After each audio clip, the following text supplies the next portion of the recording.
Neoconservatives have long pretended to be conservatives in order to trick conservative voters to accept the policies of those Republican politicians and Democratic ones who do their bidding. The neoconservatives started out as Jewish Trotskyists who wanted the Soviet Union to take over the world and spread their ideology. When Stalin became Soviet leader instead of Trotsky and followed a policy that did not include spreading communism to the West, these Trotskyists decided to use the United States as a vehicle for their cause. Thus they became anti-Russian and part of the American left. But later, when Israel was established and the left supported the Palestinians, they had to choose between the left and Israel, and they chose Israel. Moreover, they disagreed with the left on the Vietnam War. So they changed vehicles again. Now they claimed to be conservatives. The cuckoo is a bird that secretly places its eggs in the nests of other birds. These birds are tricked, believe the egg is their own, and raise it as their offspring. But the cuckoo hatches first and proceeds to get rid of the other eggs from the nest.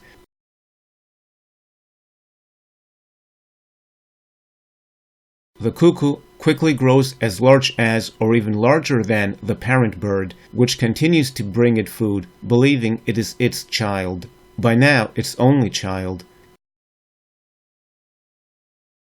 Similarly, the neoconservatives, pretending to be conservatives, entered the nest of the Republican Party, and at the first opportunity threw out the real conservatives.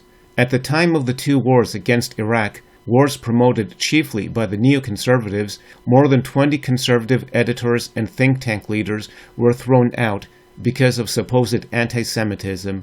Actually, they had never said anything anti-Semitic, but most of them had written only once that the war favors Israel but not the United States. That was enough. Is it likely that the leading conservatives had been anti-Semites all that time? It was simply the fake excuse to remove them from the nest. But neoconservatives could not remove the few politicians who are against them because they are voted in office by the people. Neoconservatives have always acted as puppet masters, controlling the media and politicians, but could never appeal to the people directly, although they were very successful in promoting imperialist policy to the conservative Christians by presenting a Muslim danger to Israel or the United States. The leftist newspapers that promote mass immigration and multiculturalism are also the ones that for decades have promoted the views of the leading neoconservatives in journalism, who support every war and urge for even more imperialist wars. Conservative people are generally against American wars until the leftist media propagandized in favor of war, propagandized the neoconservative dogma of constant war. But even though perhaps half of the leading neoconservatives are Jews, in the United States, Jews were the group that opposed the wars more than any other religious group, making the plain Jewish people more opposed to the neoconservatives than any other religious group.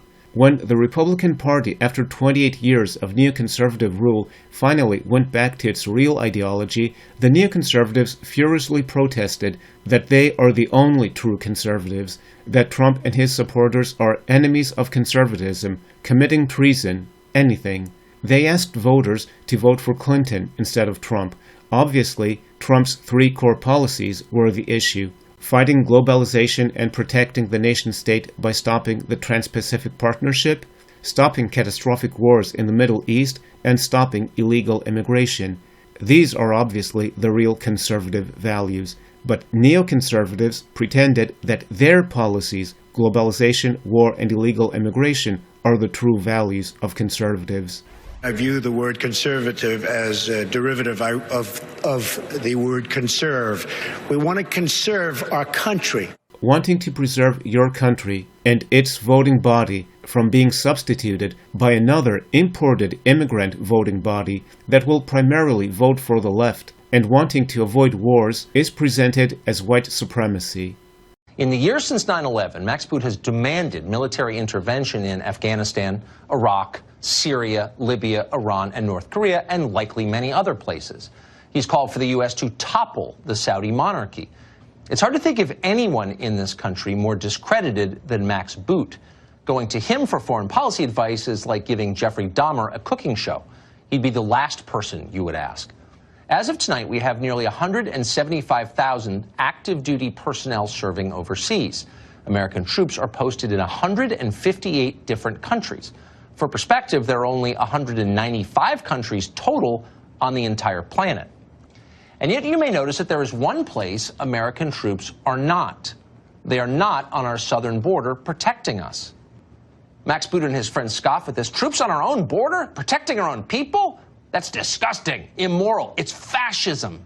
It is true that all things change. One channel went from neocon mouthpiece to Trumpian, from supporting the Iraq wars to opposing a war in Syria, although not the bombings. The switch forced the neoconservatives to rely mostly on the left for exposure.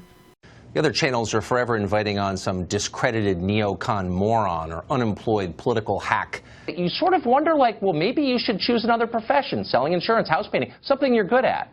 So neoconservatives started pretending that the Republican Party has betrayed real conservatism and that they have to find a new home in the Democratic Party.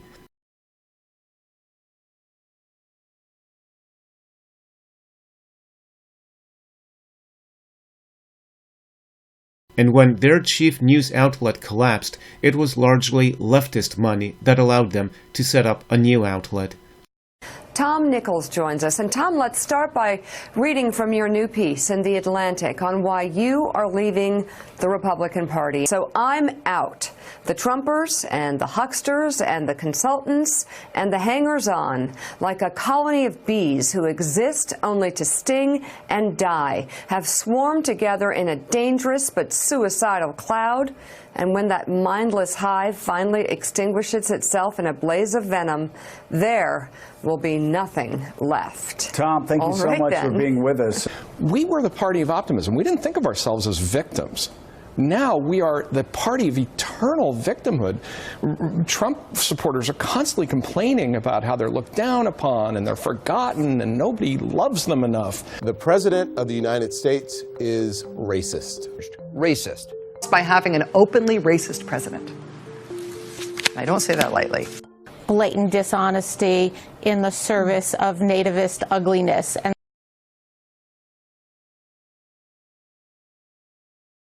And I find that just amazing for people who control all the branches of government.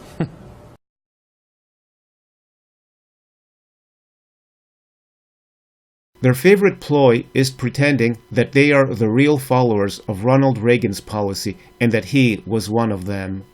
The corrosion of conservatism, why I left the right. And Max, thanks for joining us. I grew up in the 1980s under such a different kind of conservatism. Ronald Reagan, sunny, optimistic, inclusive, pro-immigration, pro-free trade. Free trade was a good idea before China turned capitalist and flooded the United States with cheap products, and before the excesses created by NAFTA and American factories moving to Mexico.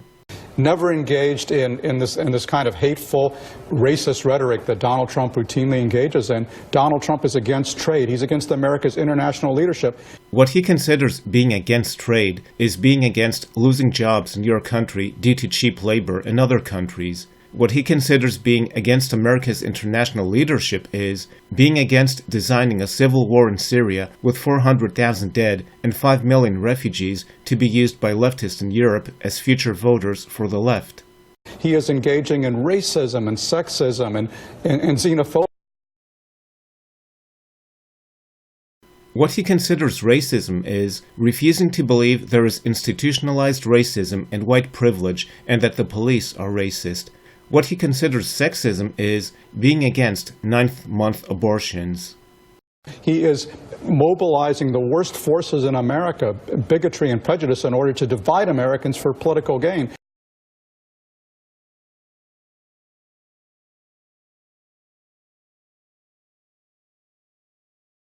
Now Donald Trump is dragging us back into the mud and redefining conservatism in his own image, which is not the kind of conservatism that I recognize, and that's why I can't be a Republican anymore, and I even question whether I'm really a conservative. I look at it in personal and moral terms, and this has been heartbreaking for me because a lot of the reason why I became a Republican in the 1980s in part was because the Republican Party was so anti-communist, and you know, of course, you have somebody in the White House now who is an admirer of Vladimir Putin, something you couldn't have imagined in the 1980s. In all honesty, Trump attempted to be on good terms with Putin, who, however, is not a communist. President Reagan attempted to be on good terms with Gorbachev, who actually was a communist. And, despite neoconservative predictions, the result was positive. But it's also that the Republican Party was so welcoming to people like me. Here I was an immigrant from the Soviet Union, and I felt like I was as much of an American as anybody else because Ronald Reagan talked about the contributions of immigrants. He celebrated immigrants. He even legalized undocumented immigrants. President Reagan legalized illegal immigrants with the understanding that Congress would give him the money to secure the border and prevent future illegal immigration. But Democrats in Congress tricked him and then refused to give the money. And, you know, I tried to fit in, blend in. I wanted to be an American, and I thought I achieved that. And I always thought of myself as just an ordinary American. I didn't think of myself as a hyphenated American or as an immigrant or an outsider. And Donald Trump is making me think in precisely those terms.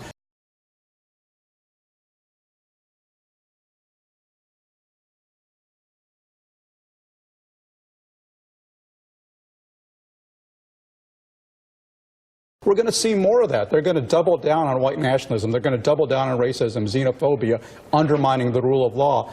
He is undermining the rule of law.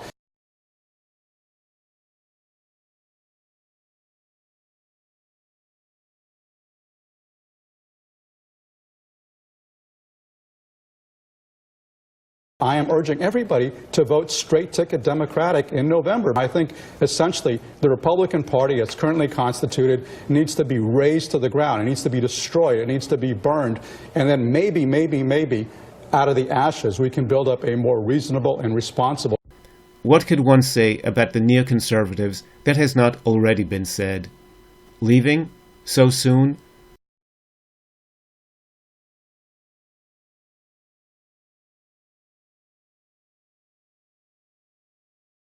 So come back now, you hear?